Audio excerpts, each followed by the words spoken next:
Welcome back to Novel Talks with yours truly, Rohey Barrow. Today we'll be talking to Offred, a character featured in the award-winning Booker Prize author's book, The Handmaid's Tale. Before I introduce her, I want to tell you guys a little bit about her character. She's a handmaid, which is someone who's given the role of conceiving a child for an infertile couple in the dystopian society in the Republic of Gilead. So she's here to talk about her experiences living in a society of declined births. How are you doing today, Offred? I'm good. How are you? I'm doing good also. So let's jump right into these questions. How was life as a handmaid? It was dehumanizing. I felt like I was stuck in this endless loop of being a servant to the society I was living in. I woke up every day in the same room, with the same ceiling, with the same old curtains. It was just a reminder of the role society put me in, of being a handmaid.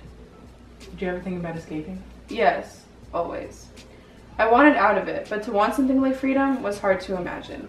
I always thought if I escaped, where would I go? And what would I do?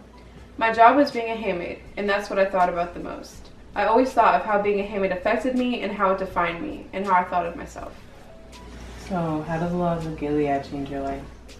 I actually thought about my life before being a handmaid a lot.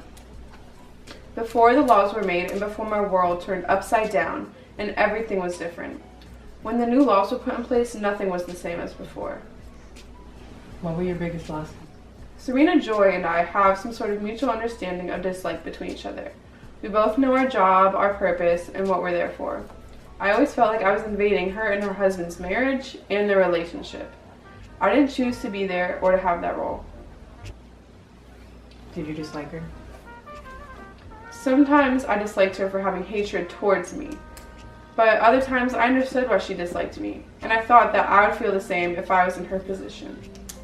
Every now and then, she showed kindness to me, which I appreciated. How did the commander treat you? Well, I barely knew the commander at first. We both served one purpose that we needed each other for, and that was it. We didn't communicate with one another or get to know each other in the slightest. How did things change? Everything changed one night when he asked me to come down to his study.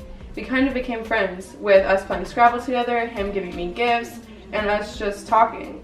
It was nice for a change. Thank you so much for coming on Novel Talks today, Offred. Thank you everyone for tuning in today. We'll see you on the next episode. Okay, we're done.